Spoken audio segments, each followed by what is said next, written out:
everyone. Chris Rogers from Eco Engineers here to help you navigate the manure to biogas BioCat calculator. This calculator is made up of 4 sections: the applicant information, which provides site-specific information around the project, the system boundary that shows what should be included or what can be included in the project. This is from the ABC guidance, so you can read more about this in expanded version there. Here you can see the CI scores for the summary. So on the left is the CI pathway. This calculator allows injected CNG as well as thermal use and electricity generation. On the right, if LNG or LCNG is selected, this will populate, giving you that score. As well as the inputs to the calculator, we've tried to make these straightforward. So we try to gray out any area that you don't need to interact with. So here we have information around the manure, where it comes from, the baseline, production general inputs, the production data, venting emissions around the digester, process energy inputs, as well as the user-defined electricity emissions, transportation, carbon capture sequestration, thermal end use, and then CNG to LNG, as well as LNG to CNG user-defined emissions. So starting at the top, what can you put in? So there's drop downs here to allow you to have different herd types. This is roughly based off of the carb calculator, but we try to make it as user-friendly as possible. These track into the rest of the flow.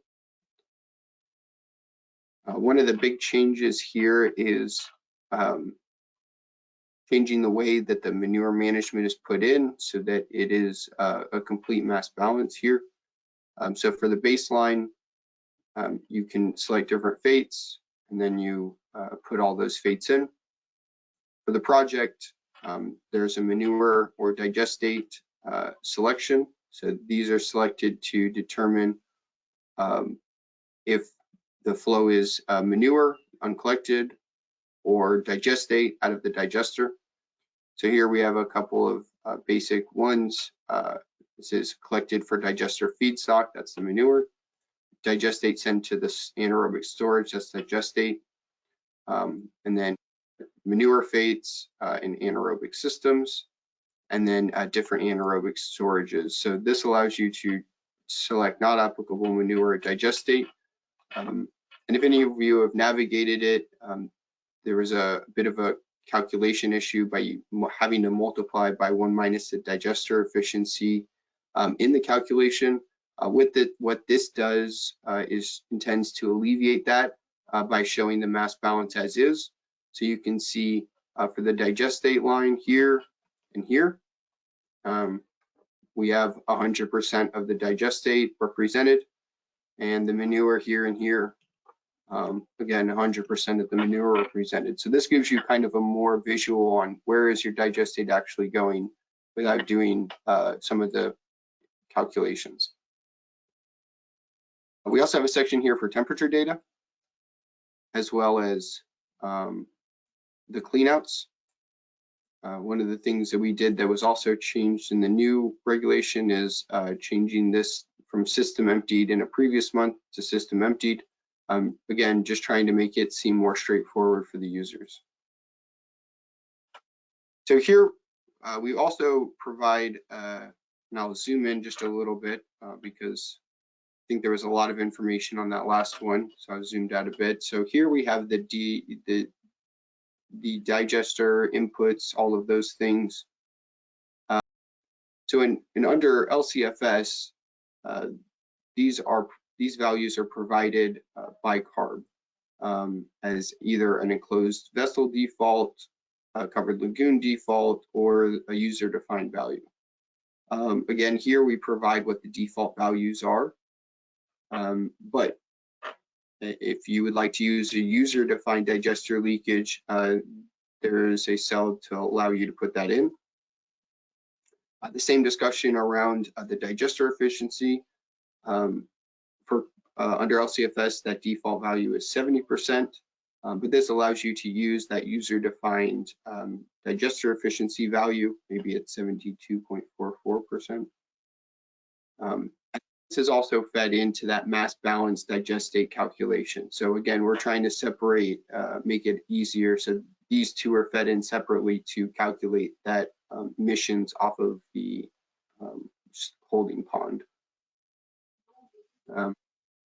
You'll again see the CNG, RNG, and electricity generation options.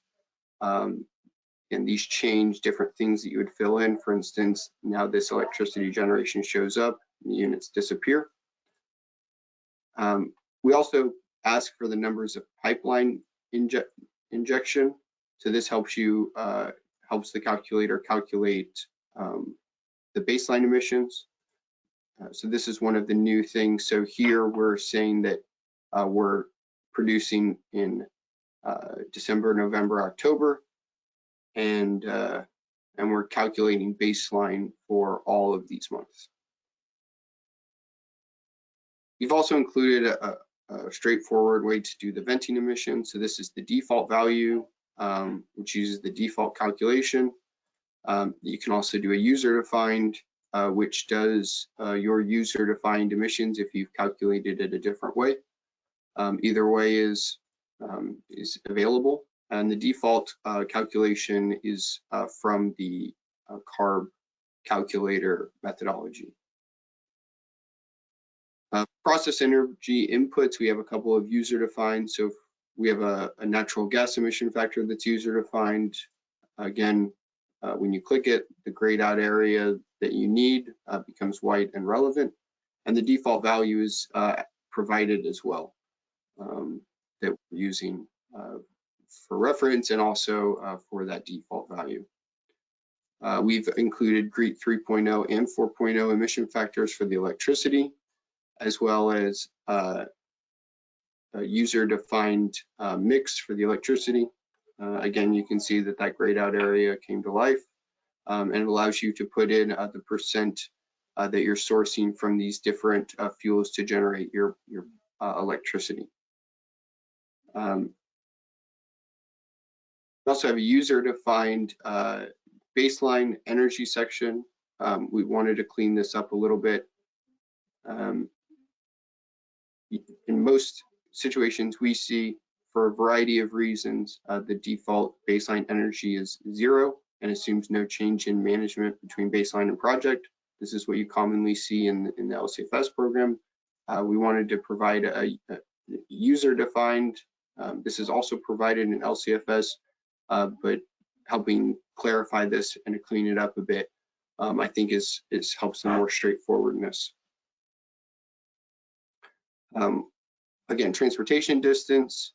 We've allowed transportation for the upgraded biomethane, whether it's a default value or user-defined value. Default value uses 497.93, but you can also fill in your own capacity for these. Carbon capture sequestration. If your project considers carbon capture sequestration or not, and then whether you would like to calculate it based on user-defined values. So for instance, a metered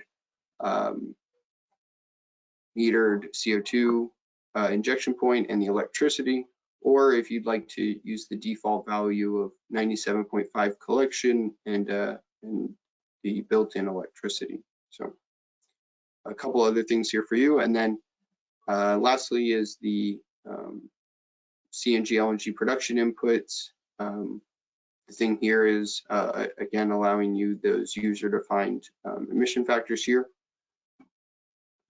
So this is the end of the overview, the biogas manure calculator. I hope you enjoyed it. Thanks.